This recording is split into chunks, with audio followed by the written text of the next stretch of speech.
Hi friends, ఈ video నచ్చినట్లయితే like చేయండి.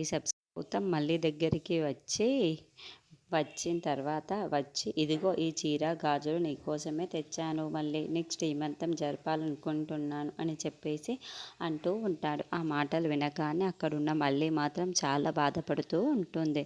ఎందుకు మళ్ళీ అలా ఉన్నావు అని గౌతమ్ అడుగుతూ ఉంటాడు. ఆ మాటలు వినగానే అక్కడున్న మళ్ళీ అయితే ఎవరూ లేకుండా నేను ఇక్కడ ఒక్కదాన్ని శ్రీమంతం ఎలా జరుపుకోగలను, కనీసం అత్తయ్యని అక్కనైనా ఇక్కడ పిలవండి అని చెప్పేసి అంటుంది. ఆ మాటలు వినగానే అక్కడున్న గౌతమ్ మాత్రం లేదు, వాళ్ళు రారు ఇక్కడికి, నేనే ఇక్కడ శ్రీమంతం కలిసి జరుపుకుందాం అని చెప్పేసి అంటాడు. ఆ మాటలు వినగానే అక్కడున్న మళ్ళీ మాత్రం లేదు, వాళ్ళిద్దరు ఉంటేనే నేను ఇక్కడ శ్రీమంతం జరుపుకుంటాను అని చెప్పేసి అంటూ ఉంటుంది.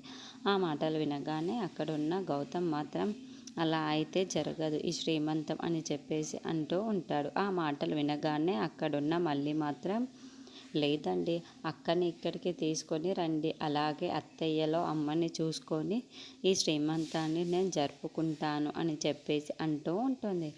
ఆ మాటలు వినగానే అక్కడున్న గౌతమ్ మాత్రం లేదు, వాళ్ళు రావడానికి కుదరదు, ఇక్కడ ఉండడానికి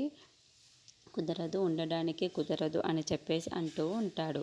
ఆ మాటలు వినగానే అక్కడున్న మళ్ళీ మాత్రం అయితే మీరు వాళ్ళని తీసుకొని రాకపోతే నాకు ఈ శ్రీమంతం అవసరం లేదు, ఈ చీర అవసరం లేదు, ఏమీ అవసరం లేదు అని చెప్పేసి అక్కడున్న చీరనైతే గట్టిగా కొడుతూ ఉంటుంది. ఇంతలో ఆ చీర వెళ్ళి కింద పడుతూ ఉంటుంది. అది చూసిన గౌతమ్ అయితే ఒక్కసారిగా షాక్ అయిపోతూ ఉంటాడు. మళ్ళీ నువ్వేం చేస్తున్నావో అని చెప్పేసి గట్టిగా అరుస్తూ ఉంటాడు.